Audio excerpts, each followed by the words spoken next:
In the vibrant, sun-drenched streets of a small town in Brazil, lived a young boy named Dos Santos. But he wasn't just any boy. He had a dream as big as the Maracanã Stadium itself. He wanted to be a soccer icon, just like his hero, the one and only Cristiano Ronaldo. Every morning, before the sun had a chance to fully wake the town, Dos Santos was already out on the cobblestone streets, a worn-out soccer ball at his feet. This ball was his most prized possession, its scuffed leather telling tales of countless hours of practice, of thousands of kicks, dribbles, and goals. His friends would see him and say, "Dos Santos, you never rest." He'd just smile, a glint of determination in his eyes, and reply, "Ronaldo doesn't rest." He had posters of Ronaldo all over his small room. He studied every move, every free kick, every powerful header. He tried to replicate the famous CR7 celebration. After every goal he scored against the cracked walls that served as his goalposts. To him, Ronaldo wasn't just a player. He was a symbol of what was possible through sheer hard work and dedication. Dos Santos's family, though poor, supported his passion. His father, a hard-working man, would often watch him from their small window, a proud smile on his face. He'd once saved up for weeks just to buy Dos Santos a new pair of soccer cleats.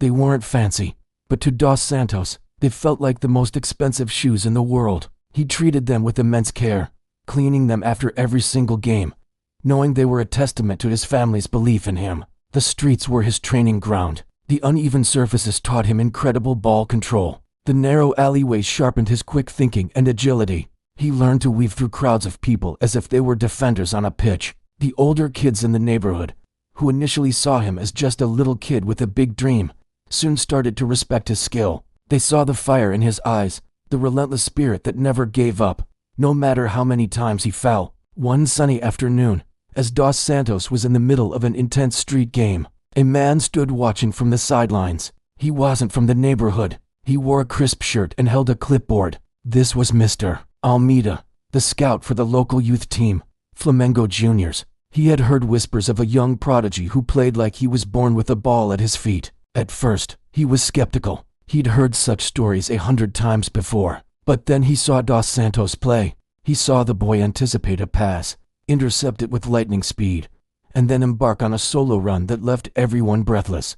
Dos Santos dribbled past 3 older boys, performed a slick step-over just like Ronaldo, and then unleashed a powerful shot that rocketed into the makeshift goal. It was a moment of pure magic. Almeida couldn't believe his eyes. He saw more than just talent. He saw hunger, a raw passion that couldn't be taught. After the game, Mr. Almeida approached a tired but triumphant Dos Santos. "Young man," he said, his voice filled with excitement, "I'm the scout for Flamengo Juniors. I've never seen anyone your age play like that. How would you like to come for a trial?" Dos Santos's heart skipped a beat. A real team? A proper trial? It was the moment he had dreamed of. He looked at his friends, his face beaming with a mix of shock and pure joy. He nodded enthusiastically, unable to find the words to express his happiness. The trial was the biggest day of his life. He was nervous, stepping onto a perfectly manicured grass pitch for the first time. It was so different from the hard, uneven streets. The other boys were bigger, and they all had proper kits and expensive boots. For a moment, doubt crept in. Could he really compete with them? Then, he remembered Ronaldo. He remembered his hero's journey, the endless hours of training. He took a deep breath, closed his eyes, and pictured himself scoring a winning goal. When the whistle blew, Dos Santos forgot his nerves. He played with the same fire and creativity he showed on the streets. His footwork was mesmerizing. He moved with a grace and power that belied his small stature. He communicated with his temporary teammates, making smart passes and creating opportunities. During a scrimmage, he received the ball near the halfway line, saw the goalkeeper slightly off his line, and, with incredible audacity, took a long-range shot. The ball sailed through the air in a perfect arc, dipping just under the crossbar and into the back of the net. The coaches on the sideline, including Mr. Almeida, erupted in applause. They had seen enough. After the trial, the head coach walked over to Dos Santos, put a hand on his shoulder, and said, "Welcome to the team, son, you've earned it." Tears of joy streamed down Dos Santos's face. He ran all the way home, shouting the news to his parents.